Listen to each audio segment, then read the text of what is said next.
Delight IAS की तरफ से आप सभी को दिवाली की बहुत बहुत शुभकामनाएं।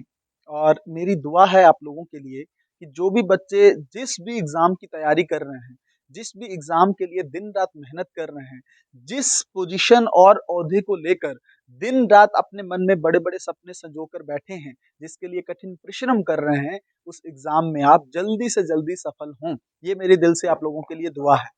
देखिए, भारतीय सांस्कृतिक इतिहास में कई दिन बहुत ही महत्वपूर्ण होते हैं। इन्हीं दिनों में एक दिन है आज का दिवाली का दिन। जैसे धार्मिक पक्ष के तौर पर अगर हम लोग देखें, तो हिंदू धर्म की मान्यता के अनुसार प्रभु श्री राम आज के दिन 14 साल का वनवास काटकर अयोध्या वापस लौटे थे। और इसी खुशी में वहां के लोगों ने दीपमाला की थी। अगर मैं सिखिज्म की बात करूं ना, तो आज के दिन सिखों के छठवें गुरु जो श्री गुरु हरगोबिंद सिंह थे, वो 52 हिंदू राजाओं के साथ ग्वालियर के किले से आजाद होकर आज गोल्डन टेम्पल श्री हरमंदिर साहिब पहुंचे थे। इस खुशी में वहां के लोगों ने दीपमाला की थी। धार्मिक पक्ष तो हम लोग देखते ही हैं, बट मेरा मानना ये है, इस तरह के जो भी अवतारी पुरुष होते हैं, जिन्होंने अपने जीवन में इस तरह के कार्य किए, कौन से ऐसे गुण हैं, कौन सी ऐसी सीख है जो उनके जीवन से हम ले सकते हैं और अपने जीवन में लागू कर सकते हैं। आप खुद समझने की कोशिश करिए, इस तरह के अवतारी पुरुष अपने जीवन का इस तरह का एग्जाम्पल क्यों सेट करते हैं, ताकि अन्य लोग भी प्रेरणा ले सकें कि हमें भी अपने जीवन को, ये जो मानवीय जीवन है, किस तरह से जीना है, इस किस तरह से इसको किस डायरेक्शन में लेके जाना है। जैसे मैं बात करूं प्रभु श्री राम की, आप ये देखिए कि कौन कौन सी ऐसी खूबियां थी जो उनके जीवन में थी, जिस वजह से उनको आज महान व्यक्तित्व माना जाता है। क्या चीजें ही थी उसमें, ध्यान से समझिए। अगर आप देखें, सबसे पहले कौन सा एक धर्म होता है, पिता और पुत्र का धर्म, है ना। पुत्र कैसा होना चाहिए, उसका एग्जाम्पल सेट किया है प्रभु श्री राम ने, है ना। किस तरह से वो राजा के पुत्र थे, है ना, राजा दशरथ के पुत्र थे, बट फिर भी अपने पिता के कहने पर उन्होंने लगभग 14 साल का वनवास काटा। आप खुद सोचिए कि खुद राजकुमार हो, क्या वो जाएंगे वन में, बट वो गए। किस तरह का साधारण जीवन जिया उन्होंने वहां पर, किस तरह का भाई होना चाहिए, इसका बेस्ट एग्जाम्पल भी उन्होंने सेट किया, है ना। लक्ष्मण के साथ किस तरह का उनका प्यार था, किस तरह की चीजें उन्होंने की, किस तरह का पति होना चाहिए, इसका धर्म भी उन्होंने बहुत बखूबी निभाया, है ना। अपने पत्नी के सम्मान के लिए उन्होंने कहीं ना कहीं पर लंका पर अटैक भी किया, जो कि बहुत ज्यादा जरूरी था समय के अकॉर्डिंग। अब आप ये सब चीजें हमें क्या सिखाती हैं, उसके अलावा आप देखिए, उनके नाम के साथ एक चीज जोड़ी जाती है कि मर्यादा पुरुषोत्तम श्री राम। आज तक भारतीय सांस्कृतिक विरासत में मर्यादा का जीवन कैसे जिया जाता है, मर्यादा की सीमाओं में किस तरह से रहना है, इसका कोई बेहतरीन एग्जाम्पल अगर कोई है, तो वो प्रभु श्री राम है। इस तरह की चीजें उनके जीवन से हमें एक साधारण जीवन कैसे जीने देते हैं, है ना। ये सब चीजें आप समझिए। उसके अलावा एक बहुत ही बेहतरीन गुण उनके उनके अंदर क्या था, आप समझिए। राजा कौन होता है जिसकी खुशी प्रजा की खुशी में होती है, प्रजा की चिंता उनको दिन रात सताती है ना। किस तरह से उन्होंने जाति धर्म से ऊपर उठकर, किस तरह से जाति प्रथा को नकारते हुए उन्होंने छुआछूत, जो बिल्कुल ही निचली जातियों के लोग थे, उनके साथ खड़े रहे वो, है ना। बहुत सारे एग्जाम्पल उनके जीवन से हमें देखने को मिलते हैं। तो एक राजा कैसा होना चाहिए, एक पुत्र कैसा होना चाहिए, एक पिता कैसा होना चाहिए, एक भाई कैसा होना चाहिए, ये सारे जो उनके जो जो जिस पोजीशन है, जिस प्रतिष्ठा से उन्होंने निभाए हैं, ये बात अपने आप में काबिले तारीफ है ना। तो हमें उनके जीवन से ये सीख लेनी है। देखिए बच्चों, आप लोगों को यूपीएससी की तैयारी करनी है, आप में से बहुत सारे लोग बहुत बड़ी बड़ी पोजीशन पे आप लोग जाओगे, है ना। स्टेट सर्विसेज में आप सेलेक्ट होते हो, एसडीएम बनोगे, आईएएस बनोगे, आईपीएस बनोगे, है ना, ऐसी ऐसी पोजीशन पे जाओगे। बहुत सारे लोग आप में राजनीति में भी बहुत बड़े बड़ी पोजीशन पर जाएंगे। बट जरूरी क्या होता है कि उस पोजीशन पर जाने के बाद पहले तो हमें बहुत मन होता है कि किसी तरह से हमें वो पद मिल जाए। बट जैसे ही हम उस पोजीशन पर पहुंचते हैं, सबसे पहले हमारे अंदर कोई चीज आती है, तो वो होता है अहम। हमारे अंदर ये चीज आ जाती है कि हम बाकियों से बहुत अलग हैं।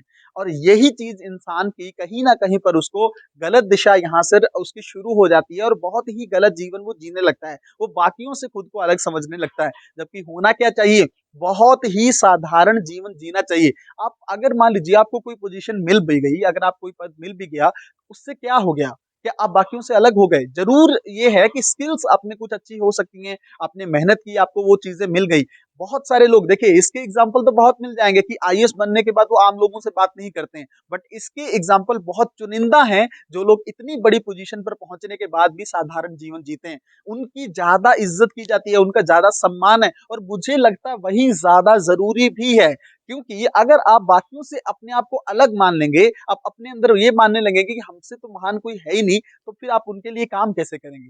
जबकि आपको धरातल पर काम करना है ना, पॉलिसी नीतियों का क्रियान्वयन आईएएस को करना है। तो ऐसी स्थिति में हमेशा इस चीज़ को ध्यान रखें कि जितने भी हमारे अवतारी पुरुष होते हैं या जितने भी ऐसे महान व्यक्तित्व भारतीय इतिहास में हैं, उनके जीवन से हम क्या सीख सकते हैं, ठीक है ना? जब भी इस तरह के दिन मनाने का तभी तो महत्वपूर्ण है, वरना आप सोचिए सिर्फ दीप जला के या खुशियाँ सेलिब्रेट करना ही इम्पोर्टेंट है, क्या उनके जीवन से हमें कोई सीख नहीं लेनी?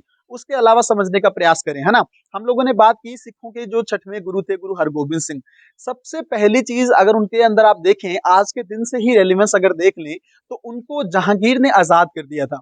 बट उन्होंने उस आज़ादी को परवान नहीं किया, पता है क्यों? क्योंकि उन्होंने बोला कि मेरे साथ ये जो 52 हिंदू राजा 52 जो फिर हिंदू राजाज़ हैं, ये लोग मेरे साथ कैद हैं, इनको भी वो छोड़ें, है ना? इनको भी यहाँ पर वो ना रखें। तो अब आप सोचिए कि एक नेतृत्व के तौर पर या एक संगठन के तौर पर या एक लीडर के तौर पर किस तरह से उन्होंने एक बेहतरीन कूटनीति का एग्जाम्पल दिया, है ना? किस तरह से वो चाहते तो खुद भी जा सकते थे, बट उन्होंने समाज का भला भी सोचा, सबका भला भी सोचा। आपको यही चीज लानी है अपने जीवन में। आपको कभी भी आप यूपीएससी की तैयारी करते हैं या किसी भी कॉम्पिटिटिव एग्जाम की तैयारी करते हैं, हम लोग क्या सोचते हैं? हमें लगता है कि बाकी कोई ना बने, हम बन जाएं। इस तरह की भावना हमारे अंदर रहती है, हम प्रतिस्पर्धा करने लगते हैं।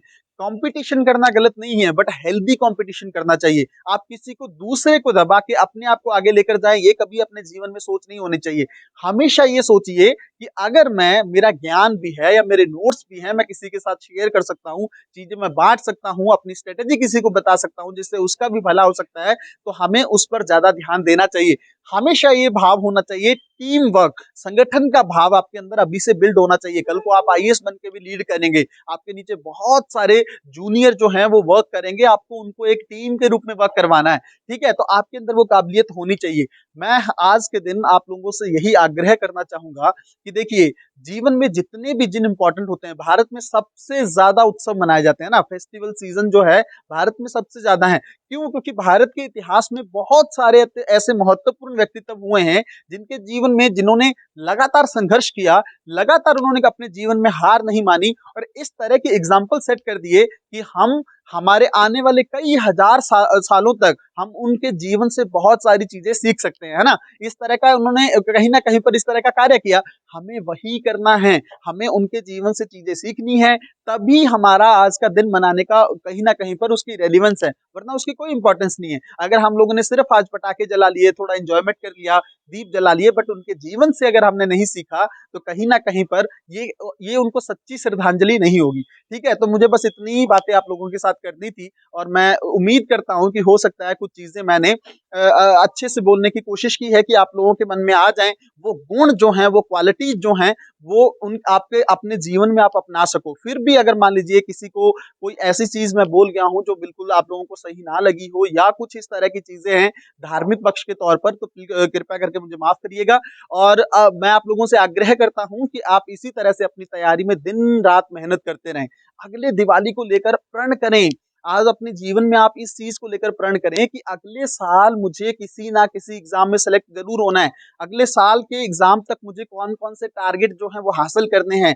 इस तरह आज कुछ प्रण दीजिए। अगर कोई ऐसी बुराई है जो आप, जैसे मान लीजिए आप डिस्ट्रैक्ट हो जाते हैं सोशल मीडिया से, तो अपने आप को समझाइए आज कि आज मैं ये प्रण लेता हूँ, दिवाली मेरे लिए तब इंपॉर्टेंट है कि मैं कोई ऐसा प्रण लूं कि मेरा जो डिस्ट्रैक्शन का लेवल है वो जीरो हो जाए, है ना? अगर मैं डिस्ट्रैक्ट होता हूँ या मैं टाइम वेस्ट करता हूँ या मैं कोई मान लीजिए नशा करता हूँ, कोई सिगरेट पीता हूँ, कोई भी ऐसी चीज है जो हमारे जीवन के लिए या हमारे परिवार के लिए सही नहीं है, उसको मैं आज से छोड़ दूं। इस तरह का प्रण लेकर जीवन में और बहुत ही दृढ़ निश्चय के साथ अपनी तैयारी बहुत बेहतरीन तरीके से अगले आगे मुकाम पर लेके जाइए। और मेरे दिल से आप लोगों के लिए दुआ है कि अगले साल जब हम लोग बात कर रहे होंगे, शायद हम लोग उस टाइम पे लाइव भी हों, उस टाइम पे आप लोगों के में से बहुत सारे लोग किसी अच्छी अच्छी पोजीशन पर, किसी अच्छे प्रतिष्ठा वाले पद पर आप लोग वहां पर बैठे हों। ठीक है, बहुत बहुत धन्यवाद। मिलते हैं अगली वीडियो में, तब तक अपना ध्यान रखें।